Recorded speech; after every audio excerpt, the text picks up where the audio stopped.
Welcome to Daily Post India. This is Jasmine Kaur. The Amarnath board announced the hike in collective insurance for pilgrims and it has been increased from 1 lakh to 3 lakh rupees.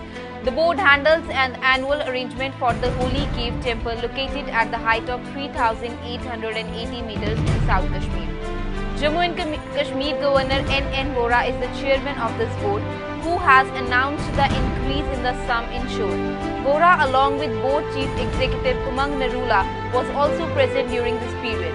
He took a tour of the pilgrimage route of Baltal Base Camp and visited the Holy Cave, Panchtarni, Baltal and Dumail Base Camps and Nilgiri Helipad. Good news for Shiv devotees this year is the size of the Baba Barfani is much larger than last year. Goddess Parvati is also with Baba Bholenath and sitting on the guard, Nandi too. Amarnath Yatra is starting from 29th June this year. The number of visitors is increasing and the danger of travel is also increasing. According to the estimation of the Union Home Ministry, violence in the valley can increase after Eid. This is the reason that the ministry has deployed twice the number of security forces for the year's journey. Last year, 115 companies were deployed while 200 companies were deployed this year. Minister of State for Prime Minister's Office said Amarnath Yatra is a responsibility of the government along with the society as well.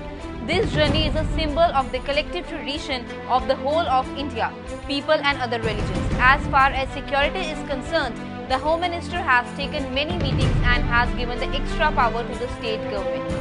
The most worry is the route of the journey. There is also the fear that stone peddlers should not be ruckled. So far, more than 2 lakh passengers have been registered for the journey. The difficulty is about those who suddenly reach the valley of registration. Meanwhile, Chairman of Amarnath Journey Board Governor N.N. Vohra reviewed the security arrangements of the trip on Friday in the Raj Bhavan, meeting with the senior officials of the state administration, army, armed forces and intelligence agencies. The government asked all the agencies to maintain constant coordination to ensure the safety of the Yatra. Considering the danger, the ministry has also sent a delegation to Srinagar. For more updates, you can visit our Facebook page Daily Post India. You can also visit our website www.dailypost.in. You can also subscribe to our YouTube channel. Thank you.